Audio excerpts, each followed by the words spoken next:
Hoy nos adentramos en un texto antiguo, intenso y que, la verdad, intimida un poco. El primer capítulo del libro de Nahum, uno de los profetas de la Biblia hebrea. Intimida, sí, porque es un texto lleno de furia y poder. Pero lo que vamos a ver es que, paradójicamente, su mensaje central es de consuelo. Esa es la tensión que queremos explorar. Para desgranarlo, nos hemos empapado de varios análisis, todos basados en la versión Reina Valera, que se meten de lleno en su historia, en su teología. Mm, La misión es entender qué hay detrás de esta profecía contra Nínive, la capital del todopoderoso imperio asirio. claro. No es solo un texto de destrucción, es una ventana a cómo una civilización antigua entendía la justicia, el poder y, sobre todo, la esperanza en medio de la opresión. Y lo fascinante es que el texto se despliega casi como una obra de teatro en dos actos. Ah, sí, sí. El primer acto es universal, casi cósmico, un himno que pinta un retrato de la naturaleza de Dios, de su poder sobre la creación misma. Y el segundo acto ya baja a la tierra, a la geopolítica del siglo VII a.C. Y ahí ya aplica ese poder. Ahí aplica ese poder directamente al destino de dos naciones, el opresor, Asiria, y la oprimida, Judá. De acuerdo, pues empecemos por poner el escenario.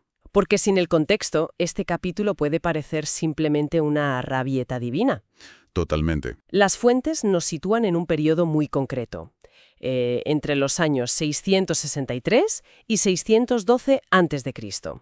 Y el profeta, Nahum, tiene un nombre que ya nos da una pista enorme. Consuelo. Significa consuelo. Y eso es clave, porque aunque el texto grita destrucción contra Nínive, el destinatario real del mensaje, el que necesita oírlo, es el pueblo de Judá. Claro, Vivían bajo la sombra y la amenaza constante de Asiria. Y cuando decimos amenaza, no nos quedamos cortos.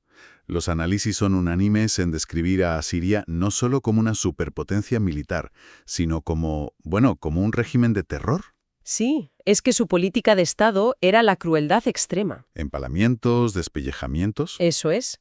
Todo documentado por ellos mismos en sus propios relieves, en sus palacios, como propaganda para aterrorizar a sus enemigos. O sea que no es una exageración bíblica. Para nada. Eran la encarnación de la realpolitik más brutal. Habían arrasado el reino del norte de Israel un siglo antes, en el 722, y Judá, el reino del sur, vivía sabiendo que podían ser los siguientes. Claro. Así que, para ellos, escuchar una profecía que anunciaba el fin de su torturador no era un mensaje de odio. No, era todo lo contrario. Era la única luz de esperanza imaginable. Era literalmente consuelo. Pero aquí hay algo que las fuentes señalan y que me genera una duda. Un siglo antes, el profeta Jonás va a esta misma ciudad, Nínive, predica un mensaje de destrucción. Y se arrepienten. Mm. La ciudad entera.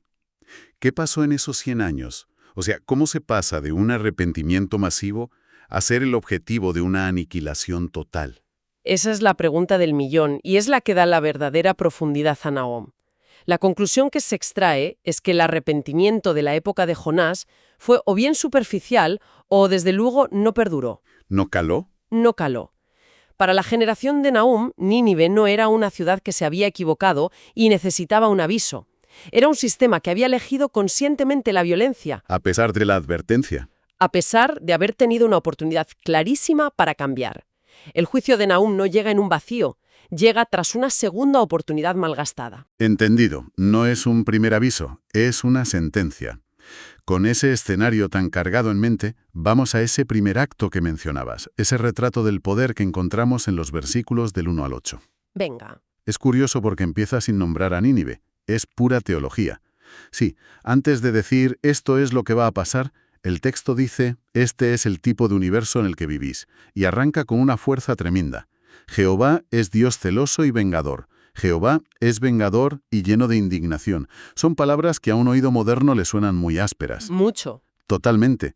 Suenan a un Dios tribal, casi mezquino.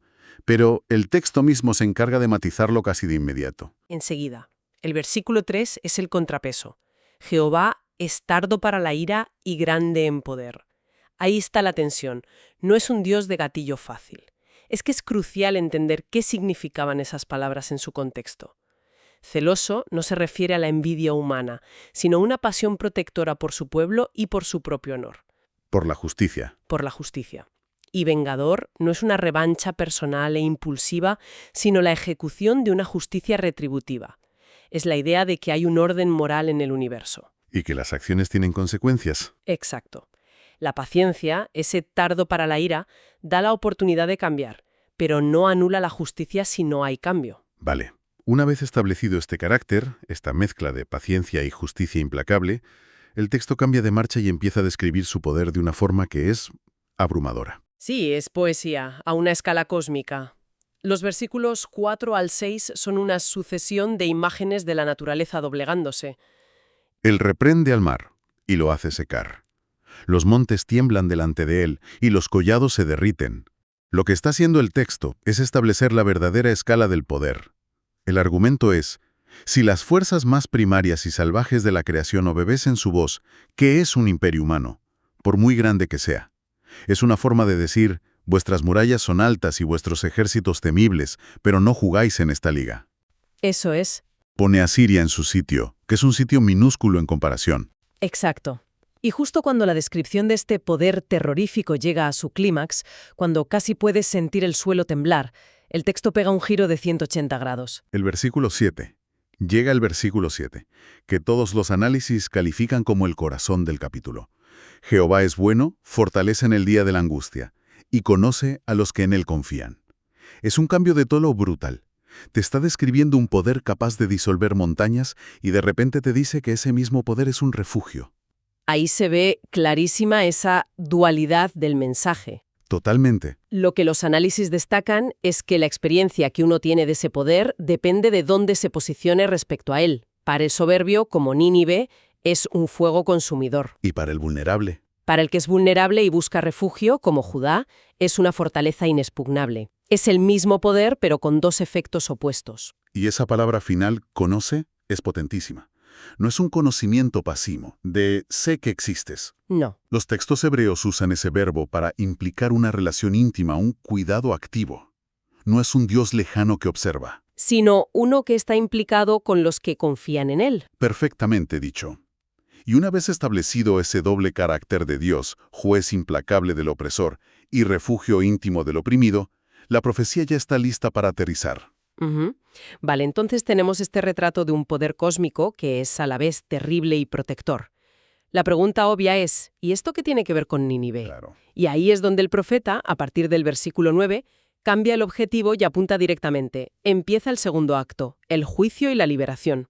Aquí se acaba la teología abstracta y empieza la profecía concreta. Los versículos del 8 al 11 son un anuncio de aniquilación total para Asiria. Y el lenguaje es definitivo. Totalmente. Consumirá en lugar de ella. No tomará venganza 2 veces de sus enemigos. La idea es que la destrucción será tan completa que no hará falta una segunda. Se acabaron las advertencias. Y en medio de todo esto, hay un detalle en el versículo 8 que es alucinante cuando lo cruzas con la historia. Dice, con inundación impetuosa consumirá el lugar de ella. Y claro, uno piensa que es una metáfora, pero es que no lo fue. O al menos, no solo. Y aquí es donde la arqueología y los textos históricos, como las crónicas babilónicas, nos dejan boquiabiertos. ¿Por qué? ¿Qué pasó? Nínive era considerada inexpugnable. Y no hablamos de un muro cualquiera. Las fuentes arqueológicas describen una doble muralla de hasta 30 metros de altura, con un foso de casi 50 metros de ancho. Una locura. Era la fortaleza Knox de su época. La idea de que pudiera caer por una inundación habría sonado completamente absurda. Pero es lo que pasó. Es lo que pasó. En el 612 a.C., una coalición de babilonios y medos asedió la ciudad. Y las crónicas cuentan que unas lluvias torrenciales hicieron que el río Tigris se desbordara y derribara una sección de la muralla, No me digas. permitiendo que los ejércitos entraran. Una profecía que parecía poética se cumplió de la forma más literal y demoledora posible. Es increíble. Y justo después de esta sentencia de muerte para Nínive, el tono vuelve a cambiar radicalmente. Los versículos 12 y 13 son un mensaje directo para Judá. Sí, es la otra cara de la moneda. Mientras a Nínive se le anuncia el fin, a Judá se le anuncia la liberación.